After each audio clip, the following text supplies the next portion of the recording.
Hello everyone, I am Dr. Vimlesh Soni, working as pediatrician and neonatologist at Motherhood Chaitanya Hospital, Chandigarh.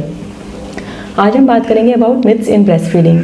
कई mother's को ये doubt होता है कि उन्हें अच्छे मिल्क प्रोडक्शन के लिए खुद बहुत ज़्यादा दूध पीना पड़ेगा, तो ये बिल्कुल गलत है। आपका overall liquid intake 3 to 4 litres होना चाहिए। कई मदर्स को ये लगता है कि ब्रेस्ट साइज़ का मिल्क प्रोडक्शन से रिलेशन है, तो ये भी बिल्कुल गलत है, ऐसा बिल्कुल नहीं है। इसके अलावा कई बार मदर्स को ये डाउट होता है कि उन्हें शुरुआत में ही बेबी को शहद या गुट्टी देना पड़ेगा ताकि बच्चा अच्छे से सकिंग सीख सके, तो ये भी बिल्कुल गलत है। ये देने का कोई फ़ायदा नहीं है, बल्कि इसके कई नुकसान हो सकते हैं।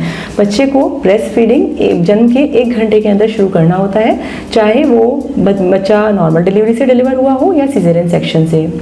कई मदर्स को ऐसा लगता है कि अगर मदर को इन्फेक्शन हो गया है, जैसे खांसी, जुकाम, बुखार, या बेबी को कोई इन्फेक्शन है जैसे लूज स्टूल्स, खांसी, बुखार, तो उन्हें ब्रेस्ट फीड बंद कर देना चाहिए। यह भी बिल्कुल गलत है। इन सब कंडीशन में आप ब्रेस्ट फीडिंग ईजिली कंटिन्यू कर सकते हैं। कई मदर्स को ये महसूस होता है कि 1 ईयर के बाद में ब्रेस्ट मिल्क की कोई पोटेंसी नहीं रहती है, उसकी न्यूट्रिशन वैल्यू खत्म हो जाती है, तो देने का कोई फ़ायदा नहीं है, तो यह भी बिल्कुल गलत है। WHO का रिकमेंडेशन है कि 6 मंथ्स में जब आप कॉम्प्लीमेंट्री डाइट शुरू कर देते हैं, उसके बाद भी आप 2 ईयर्स तक कॉम्प्लीमेंट्री डाइट के साथ ब्रेस्ट फीडिंग कंटिन्यू कर सकते हैं। इसके अलावा कई बार मदर्स के मन में ये डाउट होता है कि एक सेशन में उन्हें कितने मिनट ब्रेस्ट फीडिंग करवानी चाहिए, तो इसका कोई एग्जैक्ट आंसर नहीं है, पर अमूमन 5 to 10 मिनट्स ऑफ सक पर ब्रेस्ट सफिशिएंट होता है बेबी के लिए।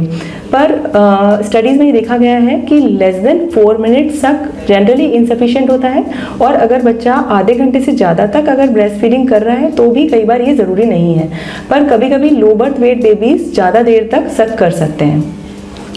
इसके अलावा कई मदर्स को ये लगता है कि ऐसा कोई तरीका नहीं है जिससे हम ये जान सकें कि बेबी को ब्रेस्ट फीड सफिशिएंट मिल रहा है, तो इसका जवाब है कि आप ये जान सकते हैं कि बेबी सफिशिएंट ब्रेस्ट फीड ले रहा है। इसके लिए आपको ये देखना पड़ेगा कि बेबी कम से कम 6 to 8 टाइम्स यूरिन पास कर रहा हो, और बेबी का वेट कम से कम 500 ग्राम्स पर मंथ बढ़ रहा हो, तो इसका मतलब बेबी सफिशिएंट फीड ले रहा है।